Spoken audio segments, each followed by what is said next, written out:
सत्संग जी, प्यार से कहना जी, इधर निरंकार जी। सत्संग जी, सदगुरु की कृपा से ब्रह्म ज्ञानी संतों का नाता निराकार परमात्मा से जुड़ा हुआ होता है।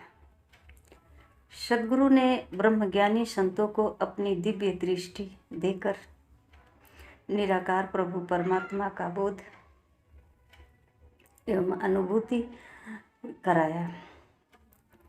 सत्संग जी, सदगुरु की जो दृष्टि ज्ञान वाली समदृष्टि होती है, सदगुरु अपने गुरसिखों को अपने सर के ताज समझते हैं।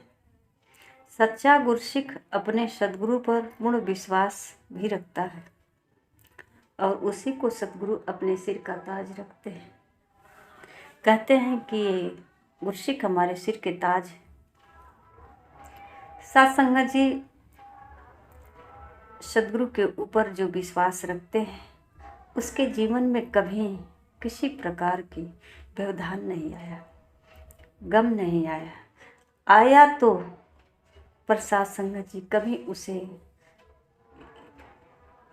कहते हैं कि तोड़ नहीं पाया, झकझोर नहीं पाया। ये अखंड अविनाशी अडोल परमात्मा से नाता जिस गुरसिख को जुड़ जाता है वो इसी तरह से अखंड ही रहते हैं, कभी टूटते नहीं। तोड़ने वाले तो बहुत तोड़ते हैं। सत्संग जी, सदगुरु की इतनी कृपा होती है कि ये दिव्य दृष्टि दे करके जिस स्थान पर सदगुरु बैठता है उसी स्थान पर अपने गुरसिखों को भी बैठा देता है और ये दिव्य दृष्टि दे करके कहते हैं कि अब तू भी देख और न्याय कर। सत्संग जी, जिस प्रकार संत नतमस्तक सदगुरु सामने होते हैं उसी प्रकार से गुरसिखों के आगे भी होते हैं। यह सदगुरु की कृपा है। अगर कोई गुरसिख यह समझ ले कि हमें बहुत ऊंचा स्थान बैठाया गया है तो ऐसी बात नहीं है, यह सदगुरु की कृपा है। इस स्थान बैठाकर गुरसिख अपने को संतों के चरणों का दास समझता है।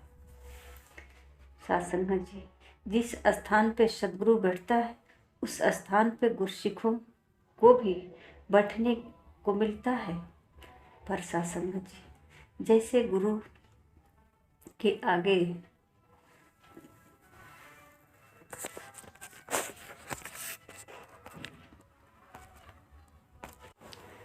उसी प्रकार ये सात संगत भी गुरु के रूप में देखते हैं। इनके सामने भी नतमस्तक होते हैं। सदगुरु जो है ज्ञान दे करके संतों के साथ जोड़ दिया, सात संगत के साथ जोड़ करके सत्संग जी जीवन को सफल बना दिया। कहते हैं कि मेरा मुझ में कुछ नहीं, जो कुछ है सब तेरा है, तेरा तुझको सौंपते क्या लगता है मेरा।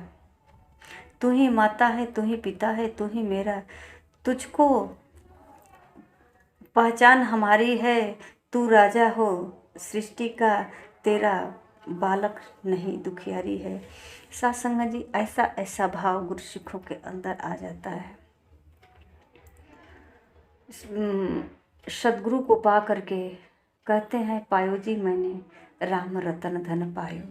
जिस तरह से मीरा ने अपने गुरु रविदास से ज्ञान प्राप्त करके भगवान कृष्ण के तत्व रूप में पहचान करके नाचने लगी, गाने लगी।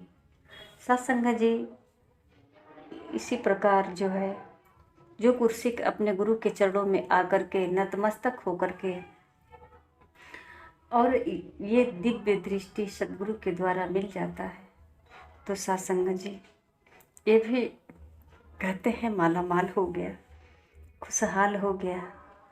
सत्संग जी कहते हैं कि हमारा भारत धर्म प्रधान देश है, धर्म के प्रधान है। धर्म के माने में आगे है। भारतीय संस्कृति में आध्यात्मिक और तत्व ज्ञान एक महान अनुपम संपत्ति है भारत का। इस संपत्ति की आदमी चाहे किसी भी धर्म का हो या किसी जाति का हो और किसी संप्रदाय का अनुयायी हो, वह इसको बिना स्वार्थ और निष्पक्ष अध्ययन करता है। साथ संगत जी, अध्यात्म विद्या के कर्तव्य पथ पर चलने के लिए सक्षम है। इस अद्भुत ज्ञान से बुजदिल जितने होते हैं, सत्संग जी कहते हैं कि सुख शांति उसको भी मिल जाती है जो संतों के साथ में, चाहे उसे लोग ये संसार ठुकराया हो, सताया हो, तड़पाया हो, उसे कहता है ये नकारा है, बिल्कुल गंवार समझते हैं लोग। ये सतगुरु जो है उसे भी स्वीकार कर लेते हैं, उसको भी अपने चरणों से लगा करके सुखी कर देते हैं। वो नाचने लगता है, झूमने लगता है। सत्संग जी भाव विभोर हो करके ऐसे ऐसे हैं महान हस्ती जो सदगुरु के चरणों में आकर के बने हैं। कहते हैं काजर दिए तो किरकिरा, सुरमा दिए न जाए, नैनन में मेरे पिया बसे, दूजा कौन समाए। वो जो है एक ही परमात्मा को बसा करके मगन हो गए, जान गए, समझ गए कि इस दुनिया का मालिक तू ही है, कृपा निधान तू ही है। सत्संग जी, आज जिसके जीवन में गुरु का आगमन हो गया है, सौभाग्य है।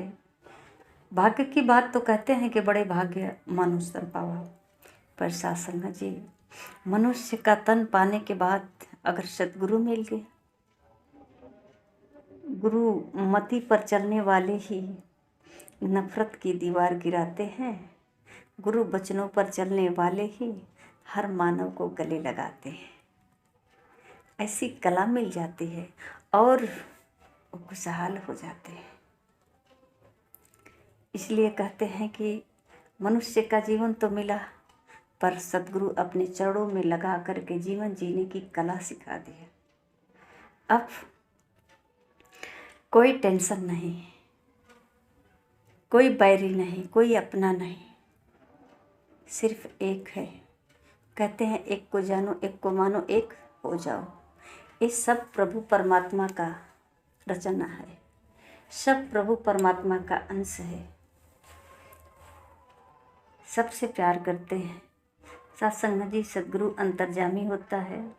सद्गुरु अपने भक्तों के दिल की बात जानते हैं और उन्हें पूरा भी करते हैं। पर अगर भक्त दिल से सद्गुरु को पुकारे, तब विश्वास हो, समय का इंतजार करे कि समय आने पर अवश्य पूरा होगा। देर होता है, पर सत्संग जी ऐसा नहीं है कि अधूरा रह जाएगा, क्योंकि ये जीवन ही मानव का पूरा हो जाता है। ये सद्गुरु समदृष्टि जो मिलते हैं ना, दिव्य दृष्टि जो मिलती है सद्गुरु के द्वारा, सत्संग जी अब जीवन पूर्ण हो जाता है, अधूरा नहीं होता। अब ये जीवन पूर्ण हो गया, तो जिसका जीवन पूर्ण हो गया, अब ये अधूरा कहाँ से हुआ, दुखी कहाँ से है, संतुष्ट है, निस्वार्थ भक्ति करता है, सबसे प्रेम करता है। समझ आ गई कि ये परमात्मा किसी भी वेश में कभी भी मिल सकता है। कड़कड़ में है विराजमान। अब किसी को गैर नहीं समझते, हर पल हर सांस में बस यही कहते हैं, हे कृपा के निधान निराकार प्रभु परमात्मा, संपूर्ण विश्व आपका परिवार है। आप हर मानव को सुमति दो, और संसार का भला कर दो। कहते हैं तेरा भला, सबका भला करो भगवान, और प्यार तथा सुख की संसार में वर्षा कर दो। आप इस जगत का आधार हो, मैं आपका नमन करता हूँ। हर पल इसके दिलो दिमाग में यही चलता रहता है। समझ गया परमात्मा के बारे में। अब हर समय कहता है तेरा रूप है ये संसार, सबका भला करो भगवान।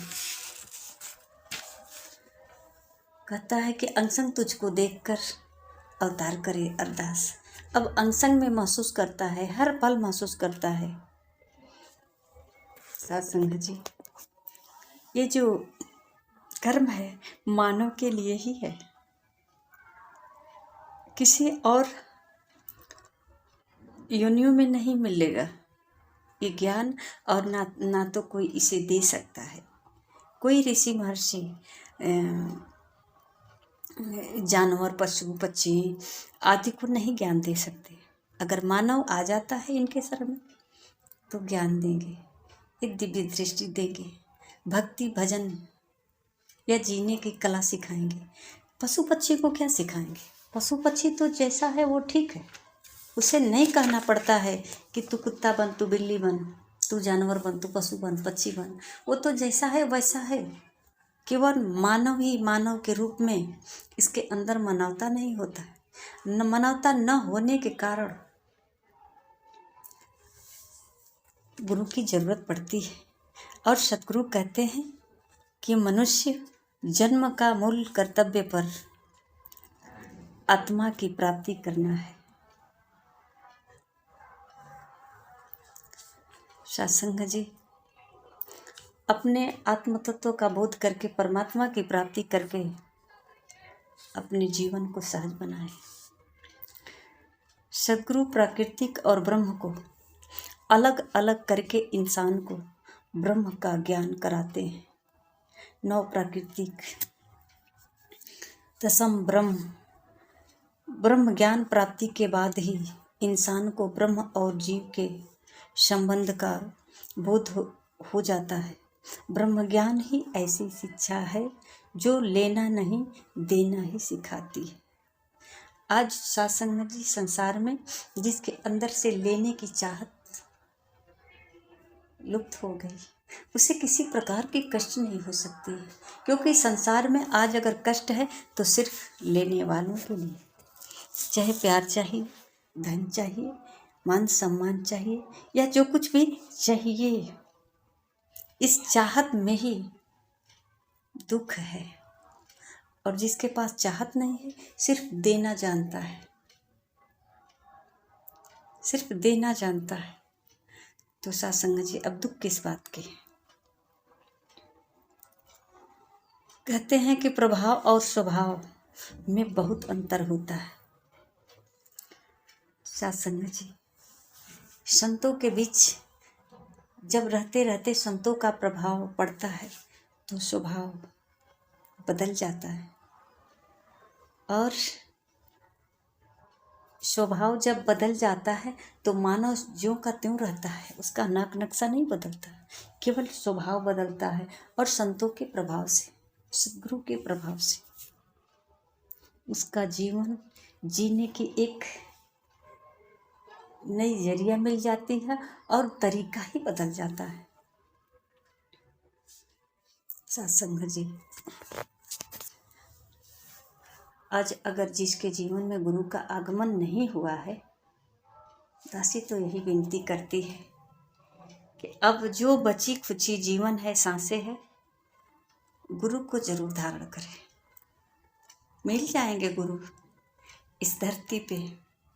इस धरती थमी है तो कहीं न कहीं सद्गुरु की कृपा से ही थमी। सद्गुरु की कृपा है। जो लोग कहते हैं कि धरती नरक बन गई है, वो उसका जो है स्वभाव है। इसी धरती पे सद्गुरु हैं,